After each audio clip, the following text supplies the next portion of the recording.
Welcome to another video on Unit 1. So we are looking into some worked examples in Unit 1. So this is the second set of worked examples. So we are going to look into the classification of signals. So we have seen different classification of signals.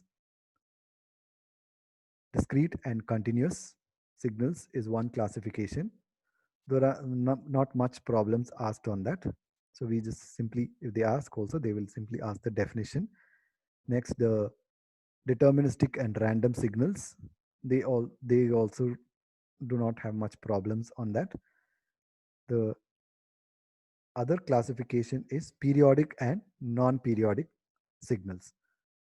And we have even and odd signals, and we have energy and power signals. So you will have problems on these few topics. So therefore, first let us look into the periodic and non-periodic signals.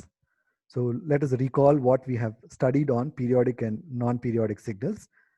If x of t is a continuous time signal, it is called a periodic signal if x of t is equal to x of t plus capital T, where t is called the fundamental period. The smallest value of capital T is called the fundamental period. And it should exist for all values of t. That means it exists from minus infinity to plus infinity. It should not start at some instant. It should exist from all, for all values of t. And in terms of the angular frequency, omega is equal to 2 pi f, and f is equal to 1 by t. So therefore, omega will be equal to 2 pi by capital T, where f is the fundamental frequency and capital T is the fundamental period of this signal. So that means it repeats after time instant capital T, or the frequency is f. Okay, so this is for a continuous time signal. Now let us look in for the discrete time signal. A discrete time signal x of n. Normally this is the bracket we use to represent the discrete time signal, and this kind of bracket parenthesis we use for the continuous time signal. But there's no hard and fast rule. You can use any. Just to differentiate between them, we use this. And also t is used for continuous time, the representation of signals, and n is used to represent the discrete time domain signals. I hope you remember that point. Okay, now let us define what are periodic for discrete time signal. An x of n, a signal x of n is equal to x of n plus capital N for all integer values of n. So as you know, a discrete time signal will not take any fractional values. It will exist for only integer values.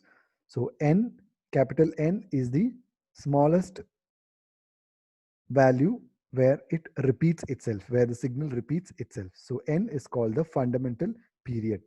And to just differentiate between the two frequencies, we represent this small omega as the continuous time angular frequency, and this capital omega we represent for the discrete time frequency, the angular frequency. So omega is equal to 2 pi m by n.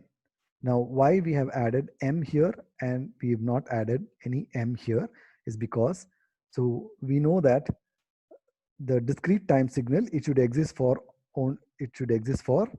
integer values. So m is a parameter included such that it will make the period to become equal to integer value. That is why we use m. Okay, let us take examples, and also let us recall that a signal becomes non-periodic if it fails even for one value in the above case, whatever we have defined, whether it is a discrete time or a continuous time. Even if it fails for one value, it will not be a periodic signal. And also, you should note that the sum of two periodic signals, I have a signal x1 of t for a continuous time signal, and I have another signal x2 of t. So when I add x1 of t and x2 of t, so x1 of t has a period of t1 and x2 of t has a period, fundamental period equals t2. I mean the period of that signal is equal to t2. Then whether those two signals are periodic. It will be periodic if this condition is satisfied. That means the ratio of the periods of the two signals t1 by t2, it should be a ratio of integers. That means it should be a rational number and not an irrational number. What are irrational numbers? Root 2, pi, etc. They're all irrational numbers. So when you take a ratio of these two periods, it should be ratio of integers. If they are in the ratio of integers, then the sum signal is a periodic signal, and we can find the fundamental period of the sum signal, which will be t naught, and that will be equal to LCM of t1 plus, I mean LCM of t1 and t2. Now let us take these signals and classify whether they are periodic or non-periodic. So if you can see here, these are the different signal. First signal is x of t is equal to cos of t plus pi by 4. And this is the second signal, x of t is equal to sine 2 pi by 3 t, and so on. Now let us take one by one and analyze them. The first signal, x of t is equal to cos of t plus pi by 4. So here the omega naught value is 1. So cos of omega naught t plus pi by 4. So here pi by 4 is a phase angle and omega naught value is equal to 1. So therefore the signal is periodic and t naught is equal to 2 pi by omega naught. So omega naught is 1. So t naught, the fundamental period, is 2 pi. So since it is a cos signal, and so this signal x of t, which is equal to cos t plus pi by 4, is a periodic signal. And we have found the period of that signal.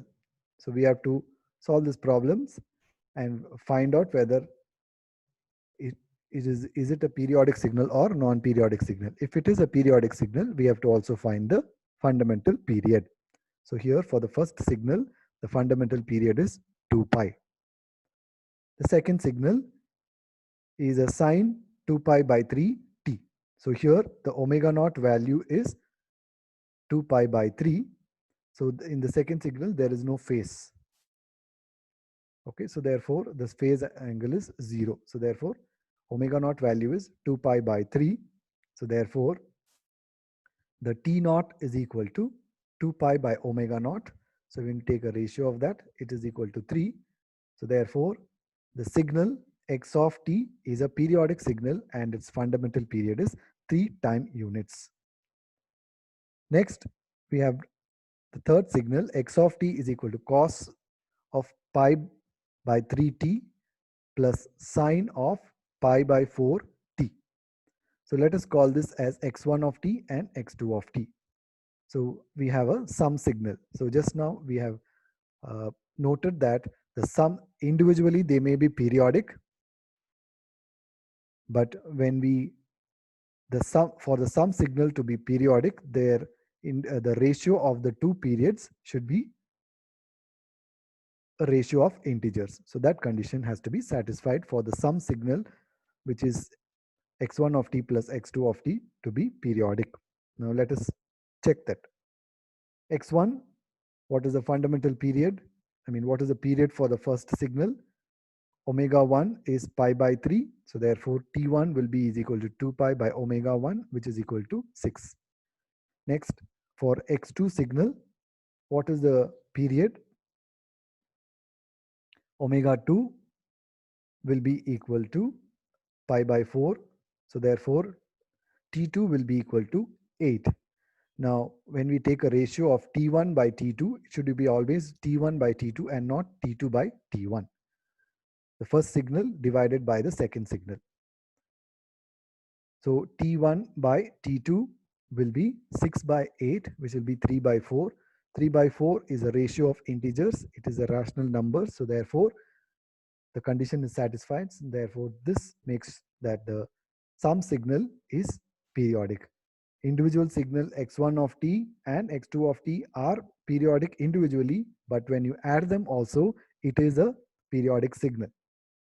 So therefore, we have to find the fundamental period. The fundamental period is the LCM of the two signals. So that is 3 times t1 or 4 times t1 or 3 times t2, which is equal to 24. So that will be the LCM. Next, let us take this fourth signal. X of t is equal to cos t plus sine 2t. So it's a sum signal. So we are denoting cos of t as a x1 of t signal and sine root 2t as x2 of t signal. So now we have to find whether they are periodic or non-periodic. Let us see what is omega 1. Omega 1 is 2 pi. So therefore t1 is equal to omega 1 is 1. So therefore t1 will be is equal to 2 pi by 1, which is equal to 2 pi, whereas x2 will be equal to omega 2, and omega 2 value is root 2. So therefore t2 will be 2 pi by omega 2 will be equal to root 2 by root 2 into pi. So individually the signals are periodic. So cos t is periodic, sine root 2 t is periodic individually. Now if you see here, if you take the ratio of these two, t1 by t2, so we end up with root 2. So root 2 is a irrational number. So therefore the sum signal is a non-periodic signal. Next, sine square t is a signal. So we use the trigonometric identity. So we know again here it is sine theta into sine theta or sine t into sine t. We know the rule for only the addition of two periodic signal, but we do not know the rule for multiplication of two signals. So for that reason, we are going to split this signal, that is a product signal, into some signal by using the trigonometric identity. So sine square theta can be written as half into 1 minus cos 2 theta. So therefore, we are writing sine square t as half minus half cos 2t. So therefore, half is x1 of t minus half cos 2t is x2 of t. So we have split the product signal into a sum signal of x1 plus x2. Okay, now let us see. X1 is constant amplitude of half. So therefore, there's no question of periodicity. It just has a constant amplitude of half. It's a DC signal. Now x2 of t, if you see the period of the signal x2 of t is omega 2. Omega 2 value is 2. So therefore, t2 will be equals to 2 pi by omega 2, and you get the answer as pi. So the second signal has a period of pi. Now if you take so x of t is a periodic signal with a fundamental period of pi. So because the first signal does not have any fundamental period, so 0 is the first if you say what will be the period of a DC signal, there is no frequency in that, so 0 frequency. So therefore it does not have. So even if you check for t1 by t2, so you will not get the t. So therefore we are directly taking only for the second case. So therefore the signal x of t is periodic with a period of pi. Now let us take another example. The complex exponential x of t is equal to e to the power of j pi by 2 into t minus 1. All right. So this we can split it as e to the power of minus j, that is this minus 1 is multiplied by j, so you get e power minus j, and when j multiplied by pi by 2 into t, you get it as j pi by 2 t. So you are splitting this into two signals, so it's a product signal, and e power minus j does not have any t term, so we can't say that it will it is like a constant, so therefore we don't have this. uh, Okay, so we can also take this as e power j and write it in the uh, sine and cosine terms. So here e power j omega naught t will have, where omega naught is the fundamental frequency, is equal to pi by 2. Uh, Therefore, x of t is periodic with fundamental period t naught, and which value will whose value will be equal to 4. So therefore, the signal is periodic signal. So the complex exponential signal is a periodic signal, because by using Euler's theorem, Euler's identity, we can write e power j theta as cos theta plus j sin theta. So in that way also we can find that the signal are periodic. Okay.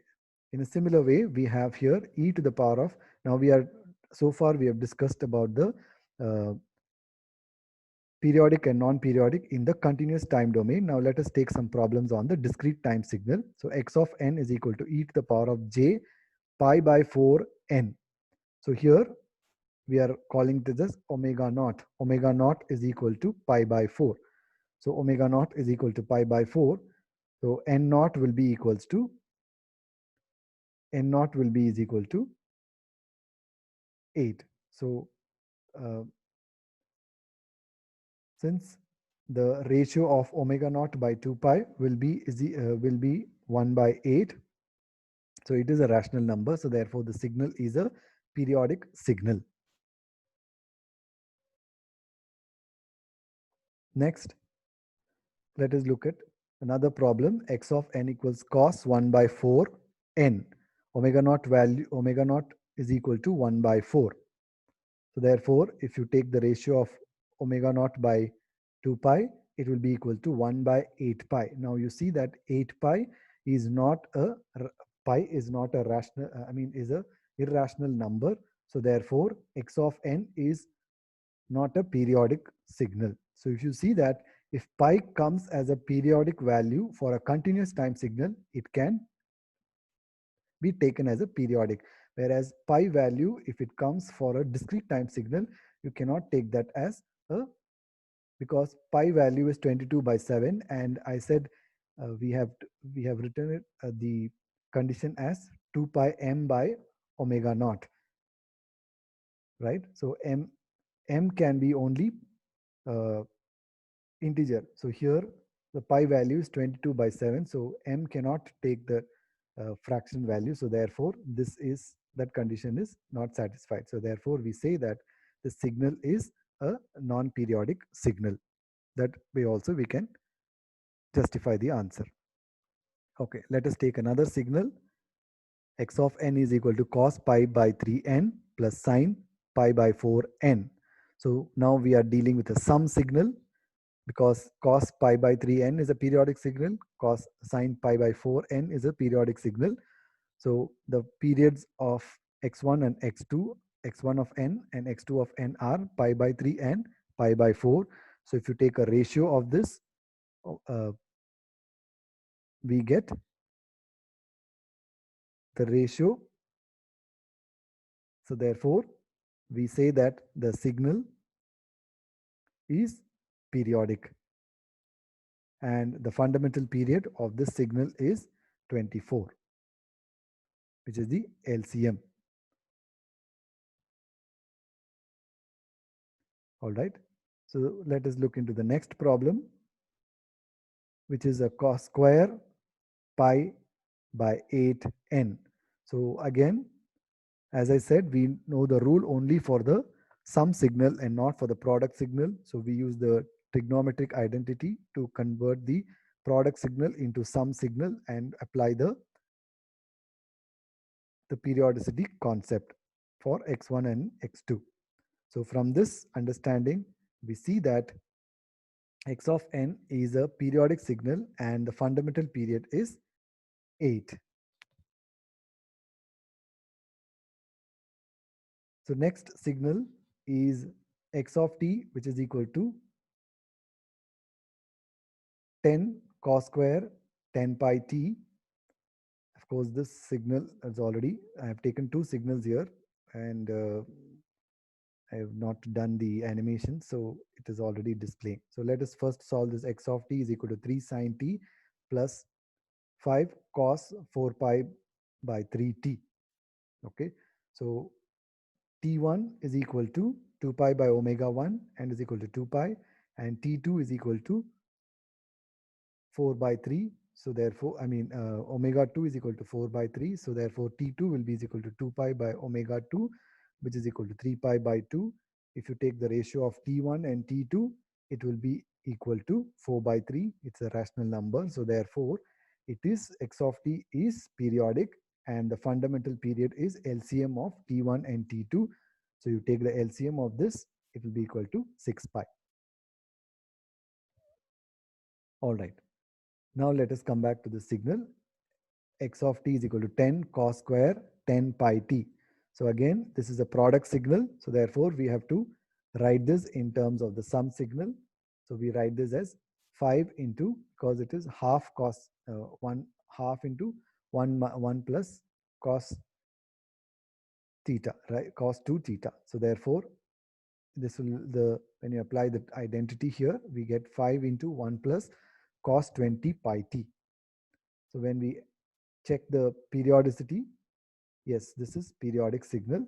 So therefore, the signal is periodic.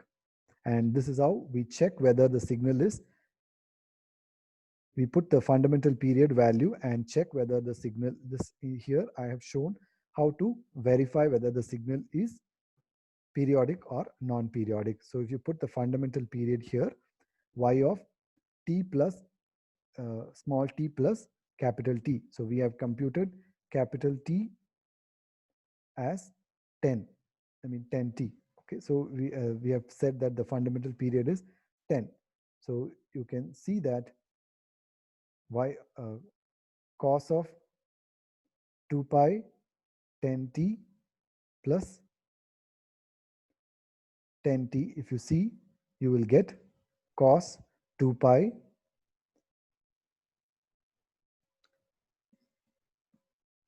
20t. That is 2 pi into 10t will be nothing but 20 pi t.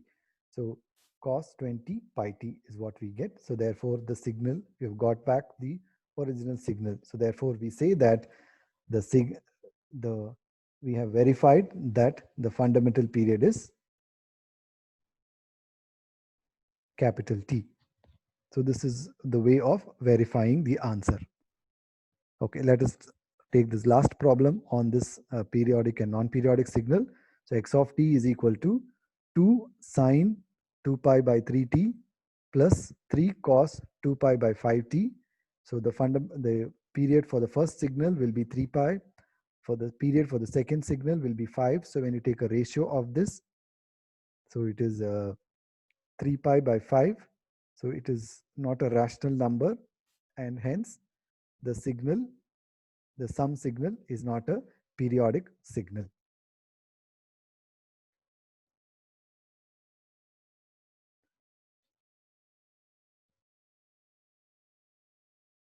Okay, so in this video session, we have seen the classification of signals, and in that we have seen the problems on periodic and non-periodic signals. So in the next session, we will look into the another class problems on another classification, that is energy signals and power signals. Thank you.